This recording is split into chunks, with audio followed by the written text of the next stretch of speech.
দিয়ে সাগরিকা। ও what is this, মোটেও কাঙ্ক্ষিত নয়। সাগরিকা বল নিয়ে ঢুকছিলেন, তাকে পেছন থেকে বাধা দেওয়ার চেষ্টা, সেটা মোটেও পছন্দ হয়নি সাগরিকার। এবং মেজাজ হারিয়ে দুই দলের ফুটবলাররা এই মুহূর্তে।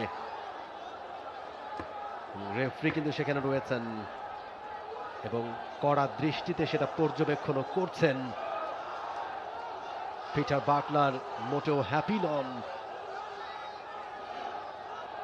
দেখা যাক রেফারি আসলে কি সিদ্ধান্তটা নেন। তিনি বলছেন যে এখানে আমি রয়েছে, আমি দেখছি কি ঘটেছে, দেখেছি পুরো বিষয়টা, এবং পকেটে হাত যাচ্ছে। দেখা যাক কোনো কার্ড বেরিয়ে আসে কিনা। ইয়াংখেই শেরিং, ইয়েস, পকেট থেকে কার্ড বেরিয়ে এসছে।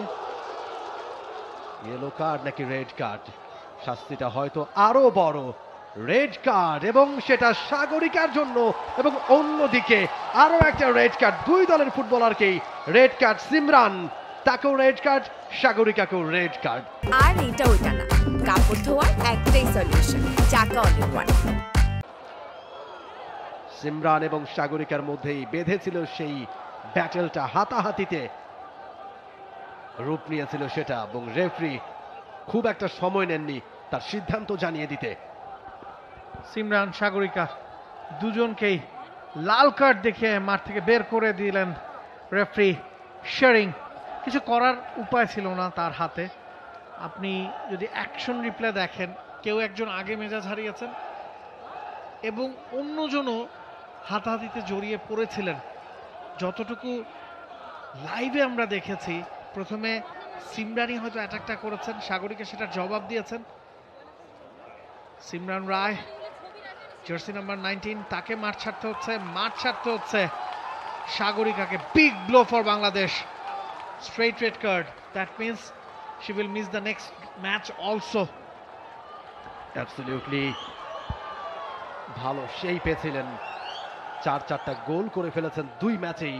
ঠিক এই জায়গায় সিমরান এসে তাকে আটকানোর চেষ্টা করছিলেন, দুজনেই মেজাজ হারালেন এবং হাতাহাতিতে লিপ্ত হলেন একাধিক ফুটবলার। প্রথম ভুলটা নিশ্চিতভাবে সিমরানের, তিনি আটকে ধরেছিলেন সাগরিকাকে, একবার না দুবার আটকে ধরেছেন। এবং এরপরে সাগরিকা কিন্তু খুব বেশি রিয়াক্ট করেছেন তা না, পরে যখন একসাথে আরো দু তিনজন এটার সাথে ইনভলভ হয়ে যান, তখন আবার সাগরিকা ধাক্কা মেরেছেন। তো হাতাহাতির কোনো কিছুই ফুটবলে সম্ভব না, সে কারণে দুজনকেই রেড কার্ড দেখাতে বাধ্য হয়েছেন রেফারি শেরিং। একেবারে আরো একবার ফোর্থ অফিসিয়ালের সহায়তা নিচ্ছেন তিনি। এইখানে একটা ঘটনা ঘটেছে এবং সেটার কারণে সিদ্ধান্তটা কি আসে সেটাও দেখবার পালা। বেশ উত্তেজনা বিরাজ করছে এই মুহূর্তে দুই দলের ফুটবলারদের মাঝেই, এবং সেটা থামাতে বেশ বেগ পেতে হচ্ছে ইয়াংখেই শেরিংকে। অবশেষে খেলা শুরু হলো, ঠিক কোন প্রান্ত থেকে শুরু হবে সেটাই যেন নির্ধারণ করছিলেন তিনি কিছুটা। For more updates, subscribe to our YouTube channel and click on the bell icon. Follow us on Facebook and Instagram. Download T-Sports app to enjoy exciting games and highlights. Visit tsports.com.